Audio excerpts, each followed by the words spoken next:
korkor waa geesiyada geeska Afrika waxayna dagaalo culus dhowr jeer ay la galeen qawaarijta iyagoona 10 lama ilaawana u dhigay qawaarijta kan qabsaday deegaano badan oo 15 sano ku kumaadayeen shacabka Soomaaliyeed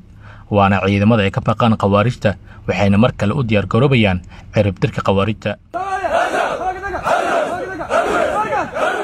wafdi saraakiil ah oo hogaaminaya afhayeenka wasaaradda kaashandhika Sheekh Abuukar Macalin Maxamuud ayaa maanta booqday taliska guud ee kooxda 17aad ee Kumandos Korkor kuwaas oo diyaar garoobaya dib u xoreynta deegaanada qawaarijtu haystaan waxaana taliska ku soo dhaweeyay afhayeenka taliyaha ururka 171 laba xidigle Cabdisalaan Jaamac Xasan iyo abaanduulaha ururka laba xidigle Xasan Daare Xasan waxaan ugu horreyn koobta ka hadlay laba xidigle Cabdisalaan Jaamac Xasan shacabka Soomaaliyeed meel kasta ay joogaan de rag ay ku dhaaranayaan oo ku dhimanayaan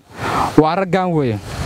dabaqayda xamar ragga jooga oo nacawdaas iyo xeebahaas ka jooga waxay ku joogaan taliya waa raggan dhiigooda weeye shacabka Soomaaliyeed insha Allah waxaan ka codsanaynaa inay ciidanka xoogga dalka Soomaaliyeed u soo duceeyaan dhaxanta iyo qabowga waxa u joogaan waa iyaga hal oo waxa laga yahay xamar iska joogo iska dhib badan markii wax shacabka uu ku sameeyay inay shacabkii dhahaan war waa askari laakiin intaan oo dhan baa difaaca u jooga daraadood dhiig bay waxa u daadinayaan waa daraadin marka insha Allah waa guuleysan doonaa saan ka qurux badan insha Allah Soomaaliya way noqon doontaa hadii Ilaahay idmo maanta maalin ayna insha Allah waa arki doonaa Soomaaliya saan ka awood badan Soomaaliya sida ahaan jiray soo noqota Soomaaliya noqotay insha Allah libaaxii Afrika insha Allah waa ku soo noqon doontaa midaasna waxaan kaga baahan yahay waa madax iyo shacab iyo dawlad iyo ciidan isku qalbiya amar ka soo baxay madaxweynaha ilaa iyo ninka ugu hooseeya ciidanka dalka lamarkiisa ugu hooseeya isku qalbi ka yihiin cadawgan maalmo insha Allah naguma qaadan doonta hadii Ilaahay idmo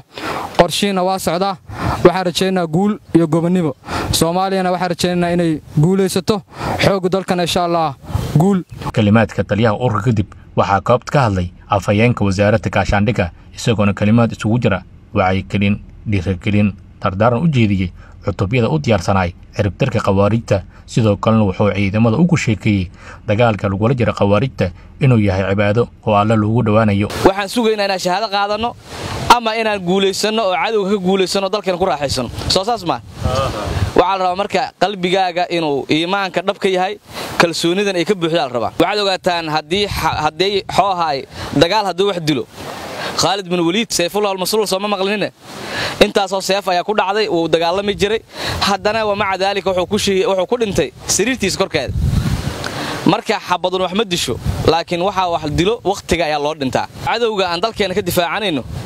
waa cadow ka daran cadawiyada kale oo nabigeena ilaahay salaatu wasalaam hum shirar ummati yaqtulum khiyar ummati ummadeydu kuwa sharta badan waa khawaarijta kuwa la dagaalama ayaa ah kuwa ugu akhyaarsan ayuu nabigeena ilaahay salaatu wasalaam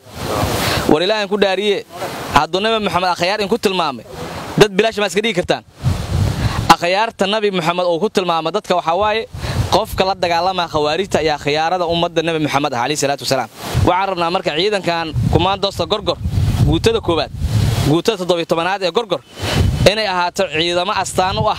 dib u xoreynta dalkeena lagu faani karo cadawga meel kasta oo joogana baacsataan qalbigiina nadiif ka dhigtaan rabaa oo aan niyeystaan xadiiska nabiga alayhi salaatu wasalaam waa niyatul mu'min khayru min amalihi qofka mu'minka niyadiisa waxay ka khayr badan tahay shaqada uu qabanayo adiga askariya tahay shakhsiyadaada kaliya wax ma bedeli kartid laakiin hadaa wada jirtaan horta ma maqashan taariikhda Soomaal 13 ma ahayn Soomaal 13 nin dalka way badbaadiyeen ogiis Talyaaniga ahay gumeystay ay ka badbaadiyeen maanta adiga xoohay maxaa kula gudboon waxa kula gudboon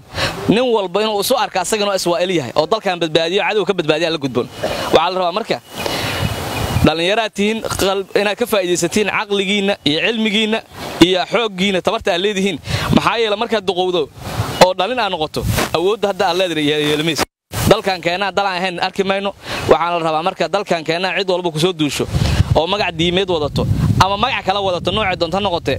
ina la dagaalantaan awaamiirta madaxda dawladda ugu horeeyay tali unugaaga oo tali kooxaha ku xigo oo tali horinka ku xigo oo tali ururka ku xigo ilaa taliyaha ciidanka iyo wasiirka gaashaandhigga iyo madaxweynaha jamhuuriyadda awaamiirta bixinayaan oo difaacidda dalkan